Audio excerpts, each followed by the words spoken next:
Bruins past and present, together with our diehard fans, today we officially close our 100th year celebration.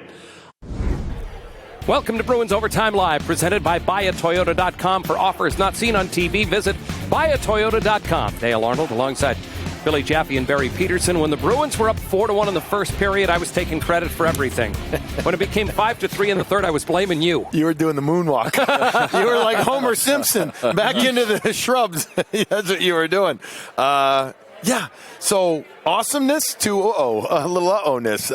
Listen, Bruins come out, good first period. They get up 3-0, and you made the point off air. Guys that need to get some points did, especially in that first period, right? It's great to see. Yep.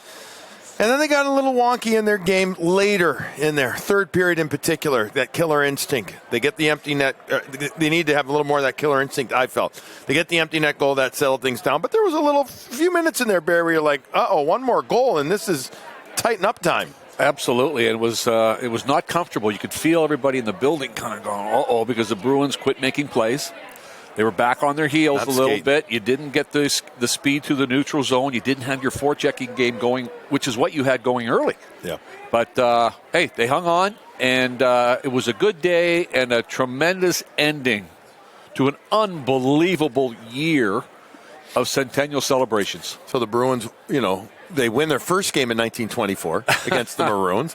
And by the way, a week later, they played the Canadiens. I don't know if you know that season as well, but they lost that one. But here, they beat the Canadiens. He did the games. He knows he That's did a good them. point. Right. Sorry, I forgot. I'm retired, not expired. Well, okay, it's what you think. Yeah.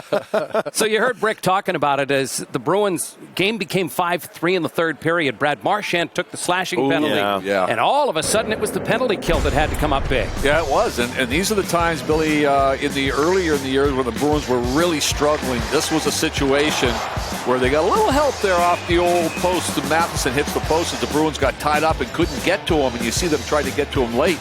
Ooh, a little help from the crossbar there. And then Swayman goes, I better lean back good on this. But away from that, they did a pretty darn good job of keeping Montreal to the outside. Good sticks.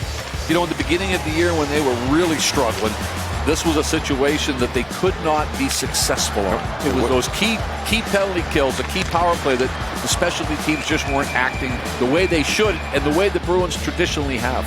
And because of the fact that the Bruins lately, fellas, haven't been taking as many penalties, you can get a performance out of your top penalty killers near the end of the game. At least you sure hope so. You pointed out the crossbar that was hit. But then here they make some saves. They get it up. They get out. Now, if my math is correct, 0 for 2 in the game, or 2 for 2 for the Bruins in that game. That means now on the PK, that means now they're 20 for their last 21 in their last 9 games on the PK.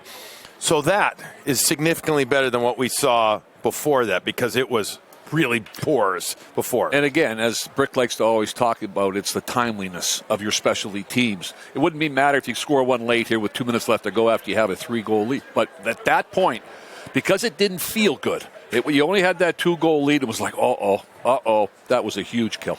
Pre-game, we talked about how the Bruins need to get more from some players. One of the guys we mentioned was Charlie McAvoy, and he started giving it to him right off the bat. Well, Barry always likes to say your offense starts with your defense, and he talks about guys getting the pucks, moving pucks, and also players moving their feet from their own zone. Now, McAvoy, we're showing you right there being physical. When he's physical, that means that he's got his skating legs going. Here he's going to get the goal. Osterley gets it over to him. McAvoy sizzles to the outside. And then, you see how he gets wide, Barry? And he fakes out Primeau, whoever committed to his glove side. We'll show you from above here. Watch Charlie get it. He's going to make the mark right there. See how he gets wide?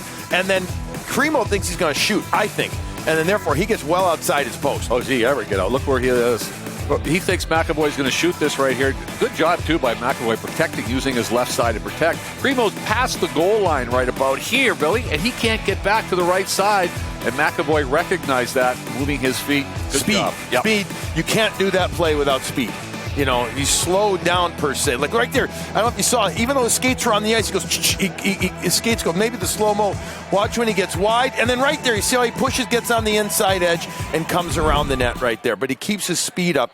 If he slows down more, Primeau maybe has that better chance of getting to it. Watching that and watching him throughout this game, I had forgotten how fast he really is, like when he gets going, because he has struggled so much from the beginning of the year. He has the ability with his legs and his physicality to control a hockey game. Well, we saw that on the shorty goal coming up. That's what I've missed the most the past year and a half. Billy Jeffy going, sound effects are free. 38 seconds into the second period, McAvoy strikes again. I thought you were going to say you missed Barry grabbing your arm. Yeah, and look at that speed through the neutral zone, Billy. He did that one little head fake like he was going to his forehand and brings it wide on Primeau. And I'm just telling you, can see the relief on him. But look at it, he just gets his feet. Look how he pulls away here, protects a little bit with that body. Now all of a sudden he gives you the fake to the forehand and brings it. But look at that's Kiss a big the crest. That's a big relief because, again, he needs to get this offense going, especially with Hampus out of the lineup. They really need this guy to come up big for them. No doubt about it. He's got the puck in front of him, right? Then he brings it to the side there. There's just enough bringing it to the side, Dale,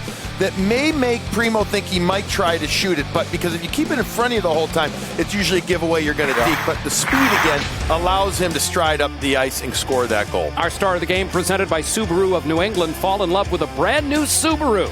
Charlie McAvoy in his career against the Canadiens in 23 games, 7 goals, 9 assists, 16 points, and a plus 24, including, by the way, a plus 4 today with a pair of goals in this one. After the game, he spoke with Adam Pellerin. Charlie, congratulations on the win. 2 wins over Montreal, 100 years apart. How special was the night? Yeah, it was a great night. Something really, really special to be a part of. Don't need a reminder often, but it is nice to just see a lot of these things and remember how special it is to be a Boston Bruin. And you don't take a day for granted. Tonight was one of those nights, and I'm really happy we got a win. You guys have scored first under Joe Sacco in 5 out of the 6 games. Has that been a point of emphasis to get off to these good starts? Started on time for sure. You're not really setting out to go score right away. More so just get to our game, and we've been able to get to our game, and that's led to to some good results for us. As far as getting to your offensive game tonight, you had the 2 goals, 1 shorthanded, but are you looking for your shot early in offense tonight? Yeah, just trying to use my feet and get into plays when I can, and just be ready to shoot, be assertive, and it was good to get rewarded tonight. All right, Charlie, congrats on the win. Thanks. Thanks so much. Appreciate it. Thanks, man. Prior to the game, Adam Pellerin spoke with Charlie Coyle, the pride of Weymouth, Massachusetts, and Charlie talked about he knows exactly the importance, the heritage, the history for this franchise, and he came out and played like it. He did. He did, and big, and not just big and strong, but also doing something with the puck, too. Sometimes the tendency we know to hold on to a little longer, but here, getting involved, getting on the forecheck, and he's going to wait above, and he's going to get to the front of the net. See how he hammered down the defenseman there, and then he goes to the backhand, Barry, and he roofs that one. But his line mate's getting in on the forecheck. Kastelik is going to seal the wall after the back pressure is coming from Frederick, and now Coyle stays above. Watch him power himself to the front there, gets it, backhands it, shoots it quickly. Primeau with no chance. Another good job, too, by Kastelik. And here's the situation where we're going to see in the neutral zone turnover. Now all of a sudden you're going to attack with some speed. You got a kind of a 3-on-2 here. He just takes it to the backhand, makes a nice move. I thought he was going to shoot. Well, so did the goalie. Yeah. I think Primeau came out like he thought he was going to shoot here, too. But the good thing here is you look at the back check. Guys getting back, being responsible. And we always talk. There's your back checker now, Billy. You go from defense to offense. You take it to the net when you got the opportunity. On that first goal, I just wanted to comment that Kastelik, again, he had 2 assists tonight. He also stood up for his teammates again, getting in there with Jack Guy. That's the type of thing you need. But Dale, as you had said, and as Brick had said growing up in Melrose, they all know what a special event this is, what it means to see the older guys in the building. I thought you were going to come back at me again. No. The older guy comment. We're just getting started on Bruins Overtime Live. Andy Brickley. I know. Andy Brickley goes one-on-one with head coach Joe Sacco after the Bruins' 6-3 win in their Centennial Game today.